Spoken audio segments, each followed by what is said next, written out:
Good morning everyone. So ito po yung ating morning routine. Pupunta tayo sa ating garden, sa ating greenhouse. So umuulan kagabi mga kabayan. Nagdilig ako hapon and then yun umuulan kagabi. So ang ganda nilang tingnan pag ganyan na naulanan. Ayan, so mabilis lang naman yan sila mag-dry. Kasi open air po yung ating greenhouse. Look at this one. Ito yung bago kong repat na chili bean. Nag-start na siyang dumami. And yung propagation. And may lamok dito sa aking braso. Ayan. And yung aking tinatry na masave na campfire variegated guys. Ayan. So hindi pa siya masyadong flawless kasi kaka-recover pa lang niya. And this one. Maganda pala siya pag naka-folsan mga kabayan yung ating syngonium na pink allosion. So yan po yung mother ng mga pinag-propagate natin guys. And then tumutubo na po yung area which is saan tayo nag-cut. Ayan. And then buhay pa rin po yung ating cubic rose. So hindi na siya maganda kasi nga matanda na siya guys. Ayan. Yung mga bago nating propagation na billionaire there. Pots pink. Sobrang ganda. And may mga propagation tayo dyan sa ilalim. Money tree or money plant. Tapos may watermelon. So marami tayong watermelon doon sa shade talaga. So pupunta tayo doon. And then here naman sa other side. And another syngonium. Ito yung ating syngonium Maria. So hindi na siya masyadong red kasi na-expose din siya sa sun. So kakaiba lang siya pag na-expose sa sun, magbi-bleach yung color niya. Ayan yung mga propagation natin ng raindrops. Propagation natin ng Holygate. Cubic rose. Topsy Turvy. Ayan yung ating mga babies. And then this one, sobrang matanda na ito guys. Yung ating baby jade necklace. Ayan, barbecue. String of buttons. So need na niyang i-clean. But wala pa akong time sa'yo. So nag-i-enjoy ka pa naman dyan. So hayaan muna natin siya. And malapit na rin ito magpa-flowers guys. Kasi yan yung palatandaan ko sa kanya once na magre-red po yung dito sa pinaka-top. Maraming beses na yan siya nag-flower. Ganyan po yung looks niya once na magpa-flowers na siya. Ayan. So here yung ating mga matinik na mga plants aside on sa ating cactus garden. Ayan, so nahiyang talaga yung aking Madagascar dito guys. And umabot na po dito sa ating shade cloth yung ating this one na cactus. And yung pinopropagate ko na offset from here, yan po yung scars niya. May maliit na naman dyan. Is ano na, nag-grow na, ilang weeks pa lang. So mabilis lang pala siyang anuhin guys, yung offset pag itanim. Ayan, basang-basa si si old man cactus. Mabasa yung hair mo darling. Ayan, sobrang tagal na din ito guys. 2016 ko natanggap ito. And then this one also. Magkasabayan silang dalawa. Blue, ano tawag dito? Basta may blue yung name niya. Nakalimutan ko. Bigay po yan sa akin Christmas.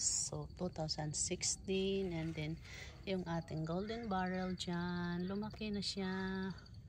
O, diba? Nahiyang ka din dyan. No? Maraming beses ko talaga yan siya tinatry na i-save guys. Itago. Iiwas sa sun. Ilagay sa shade. Iiwas sa sun. And then this one also another one here. So I think hiyang sila dyan. Yan yung ating mga propagation. Yung mga hinarvest natin. Yung ating today nagtiklop yung flower. So maya maya ay o-open siya. Medyo basa-basa. Basa-basa. Look at this one guys. Maliit pa siya pero may pa-flowers na siya dyan. Ayan o. And mayroon tayong makapal dyan, which is nandito sa ating other side. Ayan. So, hindi talaga nag-ano. Matagal pala maano yung ano nito, flowers. Kasi sa dating bahay pa ito, guys. Ganito nakakapal yung flowers niya. And until now is ganyan pa rin. Diba? Sobrang ganda. So, ayan yung ating mga tinatry na ma-save. Kasi nagkanda sira po sila nung nagbiyahe kami papunta dito. Ang ganda, nagagandahan ako sa kanila kapag ganito, may patubig-tubig. Ganyan. Pag sa naulanan, guys.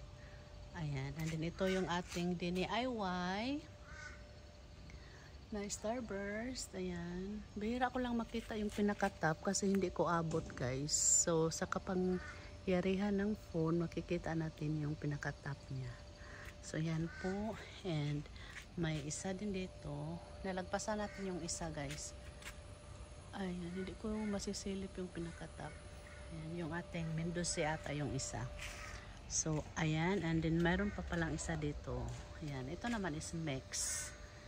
Tingnan natin yung pinaka-top. Ay, lumaki na yung ating ano. Mayroon pala akong nilagay dito na Echeverria lipstick. Ayan. Yan po pala yung top niya, guys. So, tingnan nyo. Nakalimutan ko na rin. And yung aking pinaka-iingatan na monkey's tail. Ayan, dumami na sila. So, need ko mag-propagate. So, isang piraso lang po yung nabili ko nito, guys. And then, maliit lang. Kasi nga, sobrang may kamahalan siya. Pero, nagkaroon ako ng dalawang ganyan kasi nga, lagi ko siyang nasasagi, napuputol. So, yung kaputol is, tinanim ko doon sa isang pot. And then, ganyan na po siya, guys. Ayan. So, hindi ako nasagi ko siya, naputol kasi nagkaroon ako ng dalawa. And, pwede na rin natin siyang propagate. In this one also. So, sa dating bahay, yung ating mga ano dyan, mga plants. Yung ating purple delight. There. And here, dito ko nilagay yung ating this one, philodendron. And yung aking isa sa aking this one, guys. Dito ko na lang muna siya tinanim. Kasi inalisan ko siya ng dalawang punuan, yung ating monstera. Tapos, inalis ko siya sa pot. And then, yan, binaon ko siya dyan sa ground. And, yan na po yung bago niyang sibol. And then, mayroong isa dito. Hopefully, mayroon din dito sana. So, yan. May mga tinanim-tanim ako dito kahit nasa inside sa greenhouse natin, guys. Ayan po yung ating morning looks ng ating greenhouse. And then dito sa area na ito is ito na po yung shade. Kumbaga may bubong. Kung dito is mayroon siyang shade cloth papunta doon sa dulo. And so dito naman is entering dito sa ating shade which is may bubong. So dito ako nag-propagate. And ito yung ating shelves ng ating mga propagation there. Ayan. Diba? So, marami. Then, itong ating string of banana. So, lagi itong nalilipat-lipat from there. Tapos, nilipat ko siya dito. Tapos, now, nandito na naman. So, I think this, kinalagyan niya ngayon is final na yan kasi hindi siya sagabal for me every time pupunta ako doon or pupunta ako dito. So, I think permanent na yan siya, guys. So, ayan. And here, tingnan nyo po yung aking, this one, guys. Philodendron.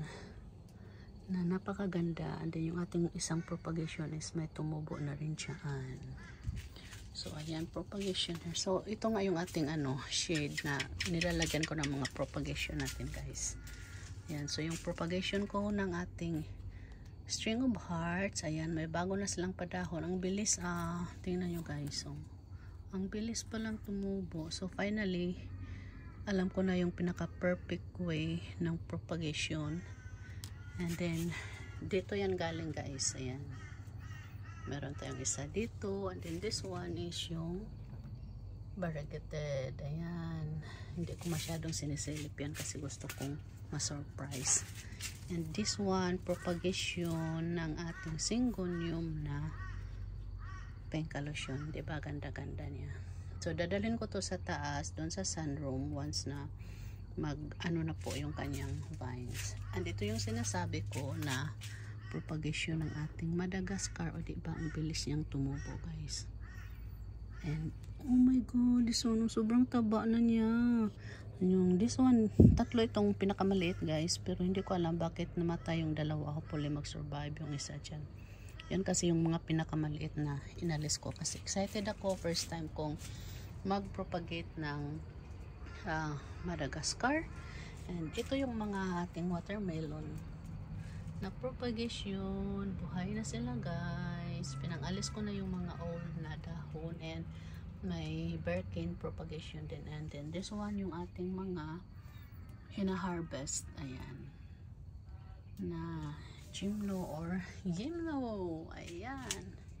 So other side here, tingnan nyo po yung ano ko. Ito yung naiwan ko kahapon kasi nag-stop ako every time mag-alasais kasi marami ng lamok here. So ito po yung ating kinat kahapon, guys. Ito yung top cut ng ating Red Anderson or Anderson Red. So inano ko siya sa potting mix. And this one yung mga node.